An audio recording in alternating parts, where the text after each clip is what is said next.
All right, so get ready for a deep dive into the world of Bob Camblin. And you've sent us a really interesting mix of stuff on him. Biographical information, some art reviews, even philosophical interpretations of his work. It's a lot to unpack. But that's what we're here for, right? Yeah, it's quite a collection. And what strikes me is how even with all this material, Camblin still feels like this puzzle. Like we're trying to solve this puzzle. Totally. He's got this reputation for being so talented, but there's also this whole mystery around why he seemed to just vanish from the art world. So today we're on a mission to figure out who Bob Camblin was, what made his art tick, and what might have led him to seemingly just disappear. Right. And we've got some great starting points in the sources you've provided. We know, for example, that his story really gets going in the 1960s Houston art scene, which was known for its rebellious energy. 60s in Houston, that had to be a wild time to be an artist. It was. This is where Camblin taught at Rice University. He shared studio space with fellow artist Earl Staley, and even co-founded this collaborative group called the Holding Firm. Wait, Earl Staley? He's the one who wrote that really personal piece about Camblin, right? That's right. Staley's piece gives us a first-hand account of their friendship and some incredible stories about their shared experiences in that Houston art scene, like their studio that they call B&E Productions.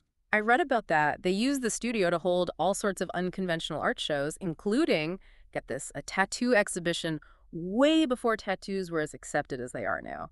That must have raised some eyebrows back then. Absolutely. And this really speaks to Camblin's tendency to push boundaries and challenge the art world's expectations.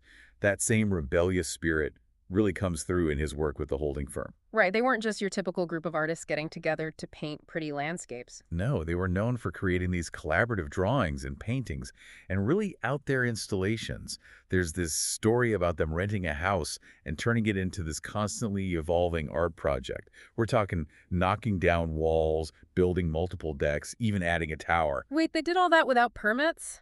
Apparently not. It shows you the lengths they were willing to go to in their creative process. They were fearless, constantly pushing the limits of what art could be. Wow. Okay, so we're definitely seeing this rebellious, boundary-pushing side to Camblin. But what about his actual artistic style? What would you say are the hallmarks of his work? Well, you provided a fantastic example for us to examine. His watercolor, Mark Twain. And the sources really delve into the meaning behind this painting.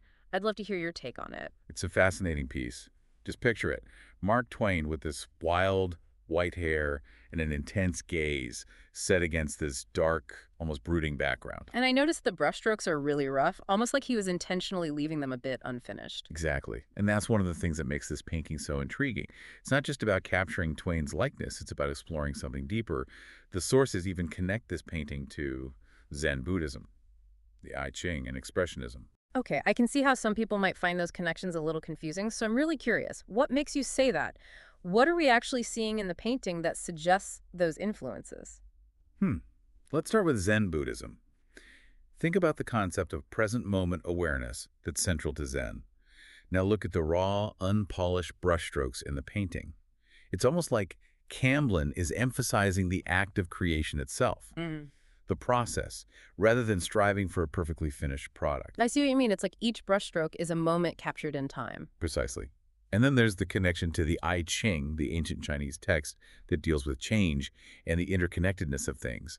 Some argue that the composition of the painting with its contrasting light and dark areas and Twain's intense, almost searching gaze reflects those ideas of seeking balance amidst constant change. So there's a sense of depth and meaning woven into the painting, even if it's not immediately obvious. It's not just a portrait. It's a statement about the complexities of life itself. Yes. And you can even see echoes of expressionism in the way Camblin uses bold colors and distorted forms to evoke emotions and psychological states. Yeah. Or expressionists weren't afraid to express their inner world through their art, and you can sense that same intensity in Camblin's Mark Twain. So he's not just portraying Twain, he's using Twain as a vehicle to explore these bigger philosophical and artistic ideas. Exactly. And this exploration of identity in his art takes on an even more playful, almost ironic tone when we consider Camblin's fascination with Mr. Peanut. Oh yeah, I wanted to ask you about that. The sources mentioned that he often portrayed himself as Mr. Peanut, even signing some of his work that way. What do you make of that? It certainly adds to the enigma. Makes you wonder what's an artist doing choosing Mr. Peanut as his alter ego. It could suggest a playful side, a sense of irony, maybe even a critique of the art world itself. I'm not sure I see it as purely playful. To me, there's something almost subversive about it. It's like he's poking fun at the whole idea of artistic seriousness, saying, I'm going to do my own thing, even if it means embracing this absurd commercialized icon. That's a great point. It definitely aligns with his rebellious spirit. But this playful side also makes his later withdrawal from the art world even more perplexing. It's like he embraced a certain public image and then decided to completely step away from it. What could have led to that? That's the million-dollar question, isn't it? And to get some clues, we need to delve into Camblin's later years and see what the sources reveal about his move from Houston to Oregon and eventually Louisiana. Okay, let's do that. Let's explore those later years and see if we can piece together what might have prompted this dramatic shift in Camblin's Well, life. the sources offer some intriguing hints. So we left off with this big question mark hanging over Camblin's later years and his move away from Houston. It's like he deliberately stepped back from the spotlight. And that's such a contrast to the bold, even flamboyant artist we've been getting to know so far. What do the sources tell us about this period of his life? Well, it's interesting, even those closest to him, like Earl Staley, mentioned losing touch with him during this time. It's not clear if Camblin was actively avoiding contact or just became increasingly reclusive. I remember reading that Staley speculates that maybe Camblin grew disillusioned with the art world or maybe just needed a change of pace. But it's all speculation, right? Exactly. We're left to piece together clues.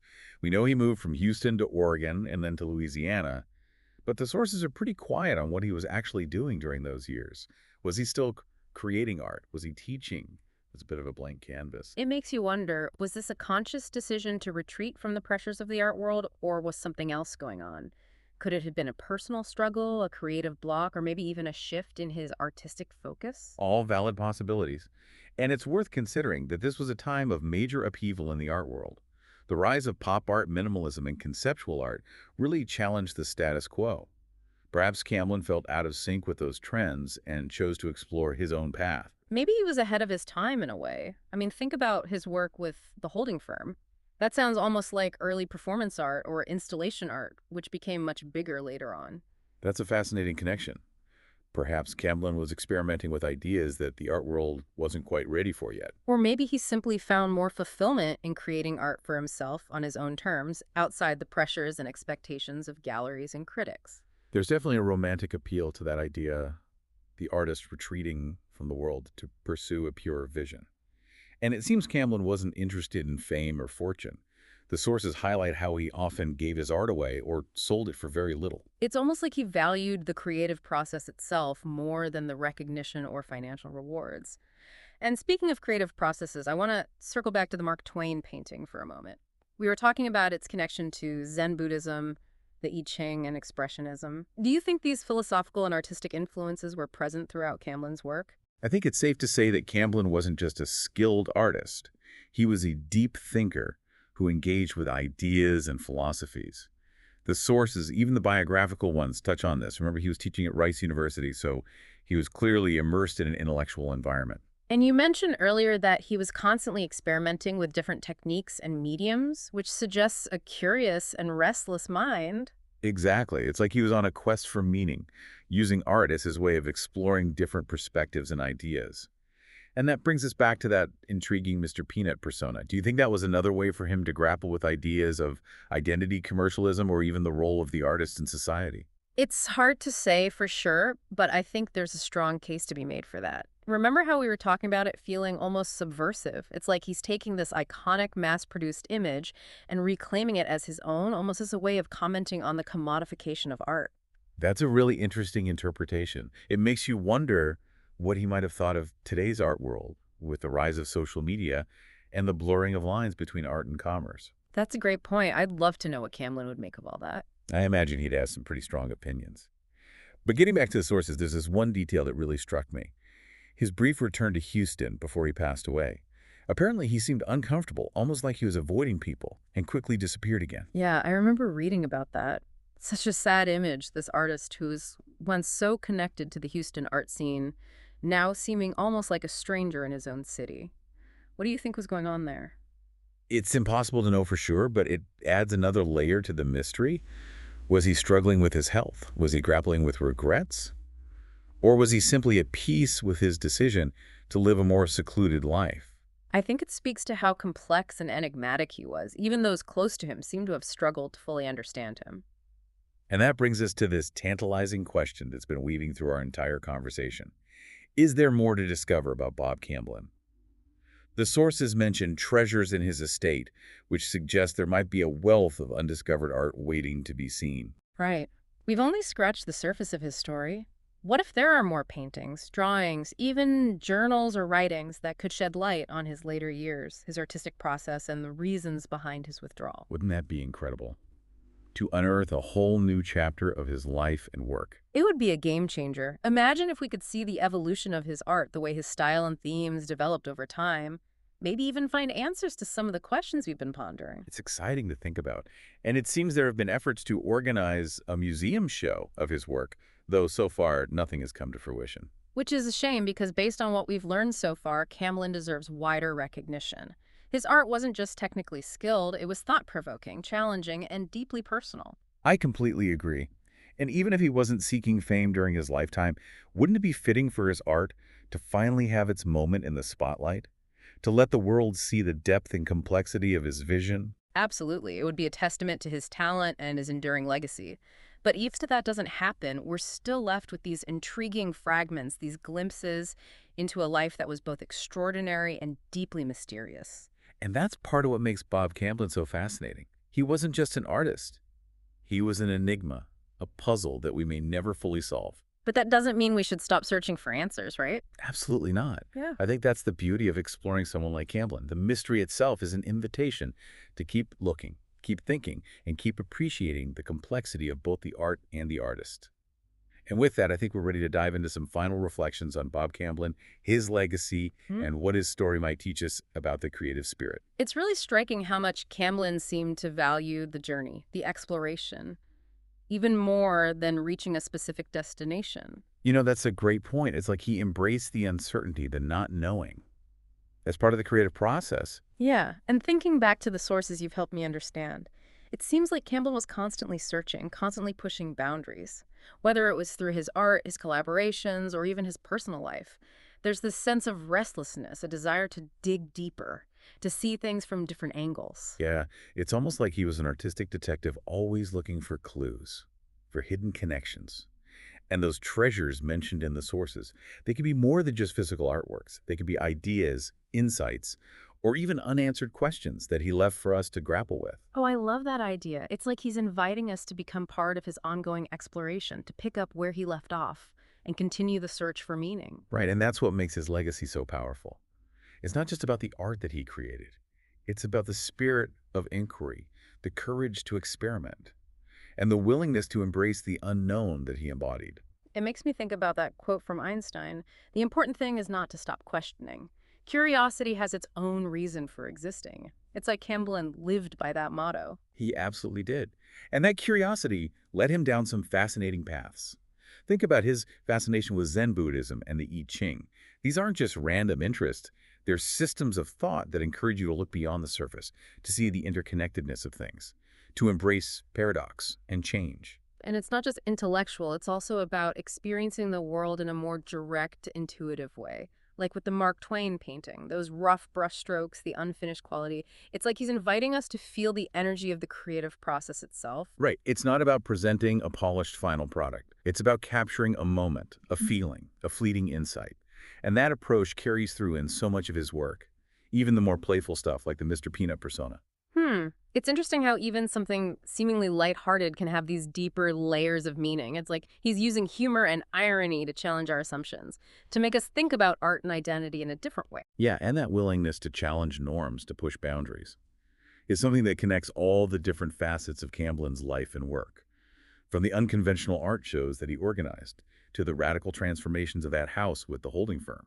He was always willing to break the rules to see what was possible, beyond the conventional. And maybe that's why he ultimately chose to step away from the established art world. Maybe he felt constrained by its expectations, by the need to fit into certain categories or follow certain trends. It's certainly possible, and it's worth remembering that this was a time of huge change and upheaval, not just in the art world, but in society as a whole.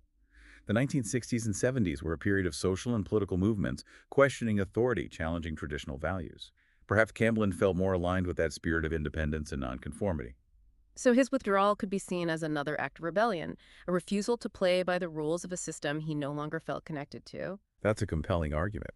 And it makes his legacy all the more relevant today, in a world that's still grappling with issues of conformity, individuality, and the role of art in challenging the status quo. It's such a shame that more people don't know about him. If those treasures in his estate ever do see the light of day, I think it could spark a whole new wave of appreciation for his work and his unique approach to art.